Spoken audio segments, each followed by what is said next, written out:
All right, get ready, because today we are diving deep into the love life of Zeus, Oh, juicy. king of the gods, Right. and how all of that impacted his wife, Hera. This is gonna be good. We've got some really interesting sources to work with today. Okay. We're pulling from an article called Eight Affairs of the Greek God Zeus. Mm-hmm. And we've got some lively discussions from a Greek mythology forum. Oh, the forum posts are always my favorite. I know, right? It's interesting to see how people interpret these myths in different ways. For sure. So what we really want to uncover here is what these stories tell us about ancient Greek views on power, marriage, and maybe even get a glimpse into human nature itself. Because even though we're talking about gods and goddesses, Right. these myths often reflect very human emotions and struggles of the society that created them. Okay, so before we get into the scandalous details of Zeus's affairs, let's set the stage. Okay. Can you give us a quick overview of who Zeus and Hera were in the Greek pantheon? Ab- I think most of our listeners are pretty familiar with them, but, just to get everyone on the same page. Right. So you've got Zeus, the king of the gods, ruler of the sky, wielder of the thunderbolts, The big guy, the ultimate power in the Greek world. the CEO of Man Olympus. Exactly. And then you have Hera, his wife. Right. She's the goddess of marriage, family, and childbirth. The protector of women. Often portrayed as that. Yep. But, as we'll see, she's also known for her, shall we say, less than patient reactions to Zeus's philandering. Well, yeah, I can imagine Right. dealing with your husband constantly having affairs might lead to some A little frustration. frustration, yeah. But it's crucial to understand the context here. Okay. These myths were born in a deeply patriarchal society, Right. and that's reflected in the stories themselves. Because, we see that power imbalance baked right in. Exactly. The article even quotes Pericles, the Athenian statesman, saying that the best reputation a woman could have was to be the least talked about by men, whether for good or for ill. Wow, so basically women were expected to be seen and not heard. Precisely. That's pretty intense. It really sums up the prevailing attitude towards women at the time. Mm-hmm. And it's important to keep this in mind as we analyze these stories, Because it's going to directly impact how female characters like Hera are portrayed and how much agency they're given. Okay, that makes a lot of sense. Yeah. So with that context in mind, let's jump into the heart of the matter. Okay. Zeus's 8 notorious affairs. All right, let's do it. The article we have kind of highlights these interesting common threads. Yeah, like what? Well, for starters, Zeus was a master of deception. Oh, absolutely. Disguises were practically his go-to move when it came to pursuing these affairs. It's like he had a divine costume closet for his extramarital escapades. Seriously. Yeah. So what kinds of disguises are we talking about? Was he going full-on animal? Oh, yeah. Well, there was the time he transformed into a satyr to seduce Antiope. Okay. And let's not forget the rather extravagant instance of him showering Danae with golden rain Oh, yeah. while she was imprisoned in a bronze tower. That's a bold move. Talk about making an entrance. Right. But, what was he hoping to achieve with these disguises beyond just, trying to hide from Hera? That's a great question. Was there a bigger strategy here? Well, it seems like Yeah. the disguises also added an element of drama, surprise to these stories, makes them all the more captivating. And they were often meant to bypass the woman's defenses. Yeah. Literally and figuratively. Totally. Because Zeus wasn't always going after... Willing participants. Right. Definitely not. So it's getting kind of dark. Yeah. Okay, so let's dive into some specifics about these affairs. Okay. What really jumps out at me is just the sheer variety of Zeus's conquests. Yes. We're talking goddesses, nymphs, and even mortals. He was not picky. No, he wasn't. And the consequences of these unions were significant, Right. often resulting in the birth of demigods, powerful heroes, and even a few monsters along the way. So these affairs weren't just personal dalliances. No. They directly impacted the course of events in, the mythological world. Right. So, okay, let's talk about some specific examples. Okay. We have Alcmene, who was tricked into sleeping with Zeus, disguised as her own husband. Oh, yeah. To talk about a violation of trust. And that deception resulted in the birth of Hercules. Right. Perhaps the most famous demigod of them all. It's fascinating how this one affair Kind of sets off a whole chain of events that shapes Hercules' legendary life and struggles. Totally. And then, of course, there's Danae, who was impregnated by that shower of golden rain we mentioned earlier. Yeah. And from that, Perseus was born. Another legendary hero. Right. Known for slaying Medusa and all sorts of epic feats. It makes you wonder if Zeus was intentionally trying to, like, create these powerful offspring through these affairs. Right. Like, was it strategic? Or was it just a byproduct of his active love life? Yeah. Then we have Europa, who was abducted by Zeus in the form of a white bull. Right. That's a whole other level. Europa's story is particularly interesting because she becomes the queen of Crete, Right. has a whole continent named after her. That's right. It makes you wonder if Zeus had any genuine feelings. For her, Yeah. given her elevated status. Yeah, maybe. Or maybe Hera was just too busy putting out fires from the other affairs to even pay attention to Europa. That's certainly possible. Okay, so we've touched on some of the more fortunate outcomes of Zeus's affairs. Mm-hmm. But there are also some truly tragic stories, like the case of Lamia. Yes, Lamia's story is just heartbreaking. It is. It's a reminder of the devastating consequences of these affairs. Zeus seduced her, Mm-hmm. but Hera took revenge by killing all of Lamia's children and driving her to madness. It's a stark example of how the women involved often bear the brunt of the suffering caused by Zeus's actions. Yeah, it really highlights the power imbalance, Yes. the lack of agency these women had in these situations. Absolutely. So I think it's time we shifted our focus to Hera Okay. with all of this going on. Yeah. How is her jealousy portrayed in these stories? Well, Hera's jealousy is practically legendary. It's Yeah. often depicted as a driving force behind her actions. Mm-hmm. She's shown as vengeful, cunning, Mm-hmm. and absolutely relentless in her pursuit of those who crossed her, I bet. especially the women involved with Zeus. It makes sense, though, right? I mean, if my husband was constantly running around with other women, I'd probably be pretty upset, too. Right. But, you know, the forum posts offer some really interesting perspectives on her motivations. Oh, for sure. Some see her as just a wronged wife. Mm-hmm. Others view her as this powerful goddess protecting her domain. Yeah, and both of those interpretations are valid. Right. It's complicated. After all, Hera was the goddess of marriage and family, Right. and her jealousy can be seen as a defense of those institutions which were considered sacred in ancient Greek society. So her anger wasn't just personal, No, it represented a disruption of the divine order.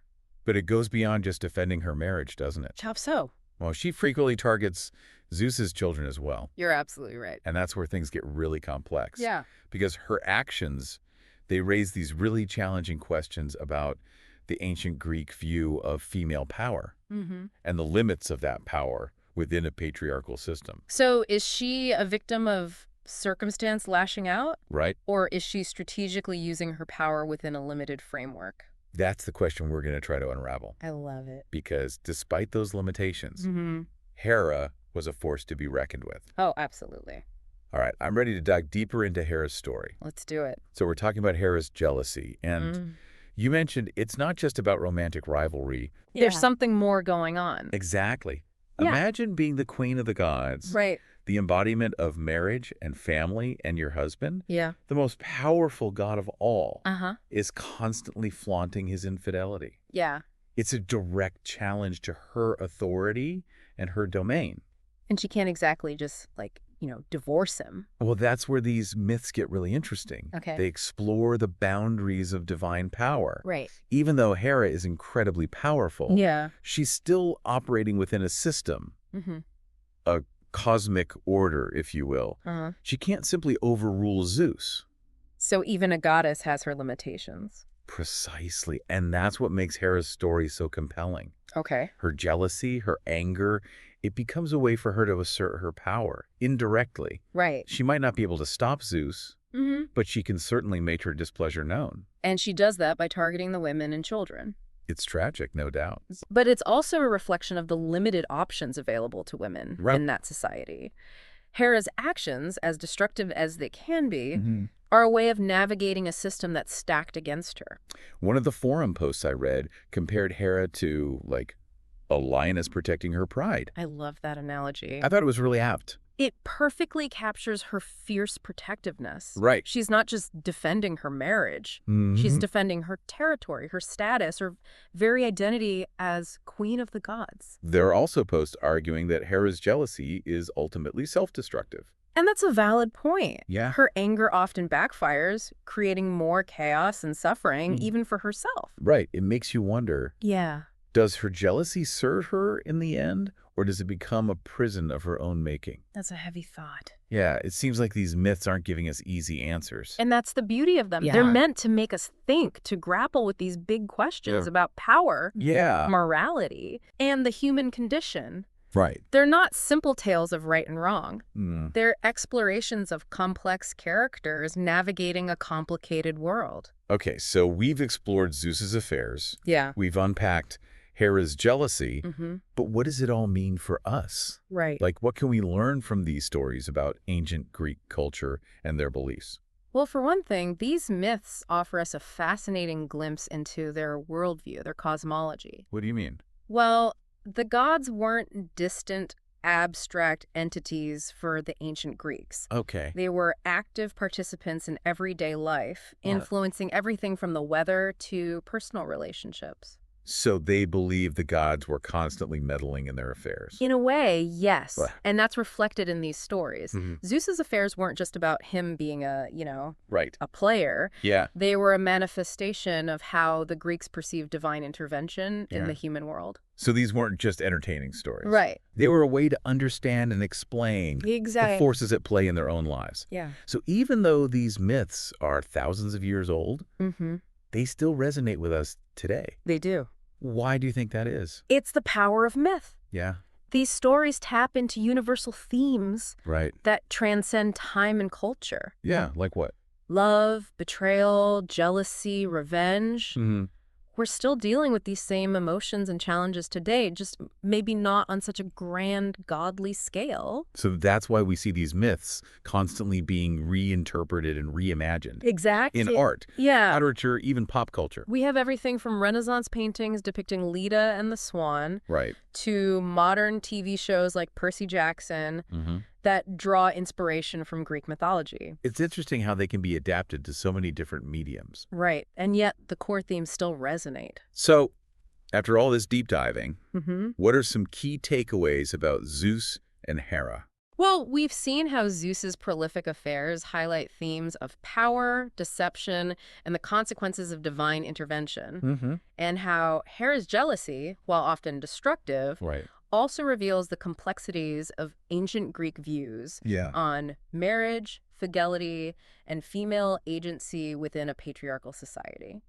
But there's one more crucial point Oh, there is. that I think we need to consider. Okay, lay it on me. These myths were written from a specific perspective. Okay. The perspective of the victors, Mm-hmm. the dominant culture. Okay. And often, Yeah. that means the male perspective. So whose voices are we not hearing? Exactly. What perspectives are being left out? That's a question worth pondering. It is. Imagine if these myths were written from Hera's perspective. Right. Or from the perspective of the women Zeus seduced. How might the stories be different?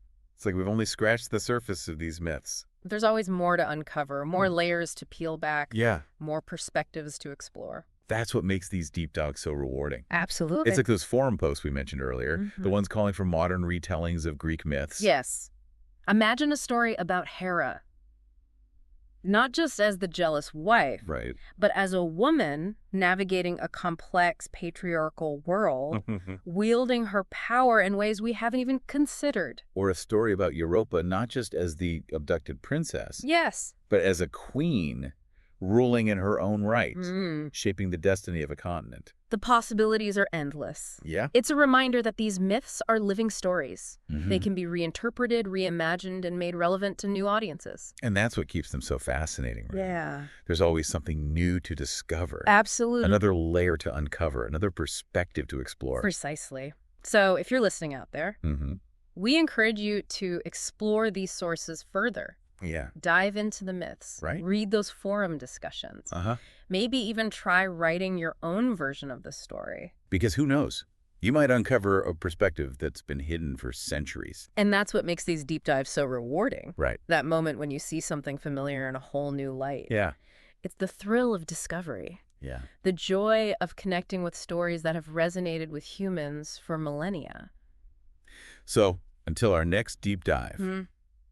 keep exploring, keep questioning, and keep those brains buzzing. And remember, the myths are just the beginning.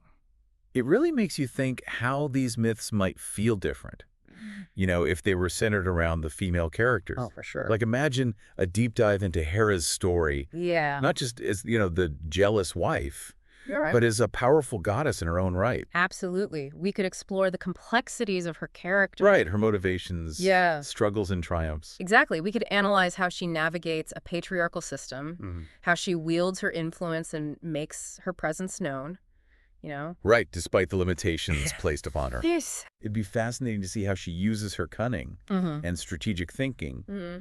to, protect her interests Yeah. and those she cares about. Think about it this way. We see Hera punishing Zeus's lovers Right. and their children, Hmm. but what if those actions were driven by a deeper sense of justice? Okay. What if she was trying to uphold a moral code Right. that Zeus was constantly violating? That's a really interesting way to look at it. Yeah. Challenges the traditional interpretation of her as, Right. just being jealous and vengeful. Exactly. It opens up a whole new avenue for exploring the Mm. complexities of these myths. So instead of focusing on just the, Right. surface level drama, Yeah. we can start to understand the deeper motivations, Mm-hmm. the societal forces at play. Absolutely. And who knows, maybe we'd even find some sympathy for Hera. I think there's a lot of room for empathy in these stories. Yeah. Remember, these are gods and goddesses Right. dealing with very human emotions and challenges. They make mistakes, they experience pain, they struggle with difficult choices. So what does this all mean for us, Right. the modern audience, engaging with these ancient myths? It means that these stories are still relevant, Yeah. thought-provoking. They offer us a chance to examine our own values, Mhm. beliefs about power, relationships, morality. Right. It's like holding up a mirror Exact. to our own society Yeah. and seeing echoes of these ancient struggles Right. reflected back at us. Precisely. The myths are a starting point. Okay. They invite us to ask questions, challenge assumptions, engage in meaningful conversations about the human experience. So as we wrap up this deep dive into the affairs of Zeus and, Yeah. the impact on Hera, Mm-hmm. what's the one thing you hope our listener will take away? I hope they'll remember that there's always more to the story. That's a good one. Don't be afraid to dig deeper, question what you think you know, Right. and to explore those hidden perspectives. And if you're interested in learning more, we encourage you to check out the sources we mentioned. Absolutely. Those articles and forum discussions are a great place to start your own exploration of Greek mythology. Our own deep dives. And you never know. You might even be inspired to write your own retelling of these classic tales. That's the beauty of myths. Mm. They're timeless and adaptable, Yeah. constantly evolving with each new generation. So keep exploring. Yes. Keep questioning. Absolutely. Keep those imaginations running wild. And until our next deep dive, remember, the power of myth lies in its ability to make us think, make us feel, Yeah. and to make us question everything we thought we knew. That's a great note to end on. Thanks for joining us on this deep dive. Of course, it was my pleasure.